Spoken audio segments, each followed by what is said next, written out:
Hello guys, তো আজকে আমি চলে এসেছি একটা অনুষ্ঠান, আমাদের পার্টির অনুষ্ঠান আর কি। তো তোমরা দেখতে থাকো। এখানে বিশাল অনুষ্ঠান, টোকেন ছাড়া ঢুকতে দিচ্ছিল না। তো আমরা এখানে টোকেন দেখালাম যথারীতি, তো তারপর আমাদের ঢুকতে দেওয়া হলো।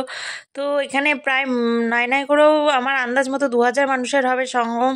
তো এখানে এত মানুষজন এসছে, তো আমরা ভেতর ঢুকে গেলাম। তো দেখো এখানে লাইটিংও করেছে সুন্দর। আর আমি এখানে শীতকালে মানে ঘেমে মতো যাচ্ছিলাম, কারণ আমার সোয়েটারটা এত মোটা ছিল আর সাইকেল চালিয়ে এসেছি সেই কারণে। তো এবার আমরা আস্তে আস্তে ভেতরের দিকে এগিয়ে যাচ্ছি। তো দেখো এই জায়গাটা খাওয়ার তো কত বড়, তোমরা একবার পুরোটা দেখলে বুঝতে পারবে। এদিকটা মানে সামনেটাও কিছুটা রয়েছে, প্রচুর প্রচুর আর কি। মানে এত মানুষ এখানে একটা ব্যাচে, তাহলে ভাবতে পারো কত মানুষ বসতে পারে।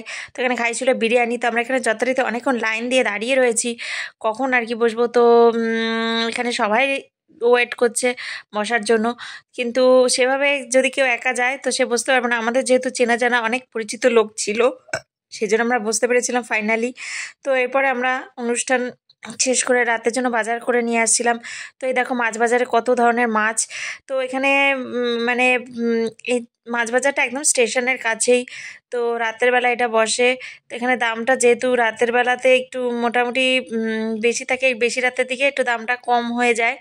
তো এখানে দাদা, আমাদের মাছের দাদা, উনি মাছ কি সুন্দর অপটিলায় কেটে যাচ্ছে। আমি তাই দেখলে ভাবছি যে আমরা এখনকার দিনে কিন্তু এতটা মাছ এত সুন্দরভাবে কাটতে পারবো না ওনাদের মতো।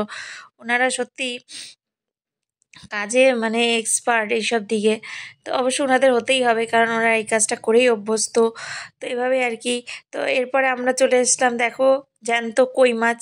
কই মাছগুলো পুরোপুরি জ্যান্ত আর লাফাচ্ছে, দেখে তো খুব মানে ভালো লাগছিল এরকম জ্যান্ত মাছ দেখে।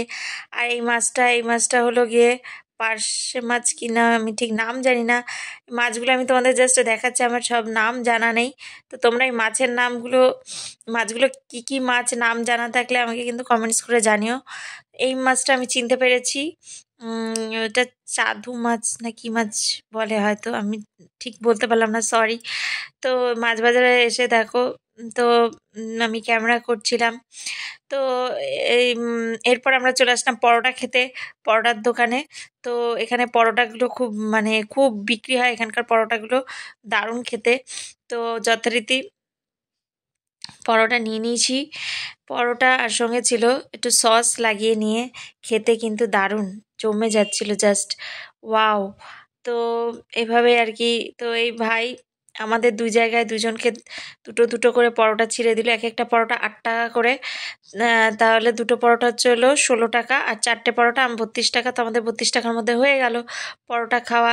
তো এই পরোটা খেয়ে রাতেরবেলা ভাত খাওয়া খুব মুশকিল।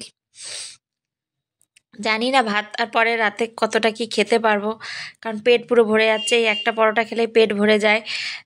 তো তার কথা না বাড়িয়ে খাওয়া শুরু করে দিলাম। উফ, দারুণ, অসম অসম টেস্ট। তো আলু তরকারি দিয়ে আর সঙ্গে একটু সোয়াবিন ছিল, আমার কিন্তু দারুণ লাগছিল। আর এভাবেই আর কি খেয়ে নিলাম টপাটপ করে।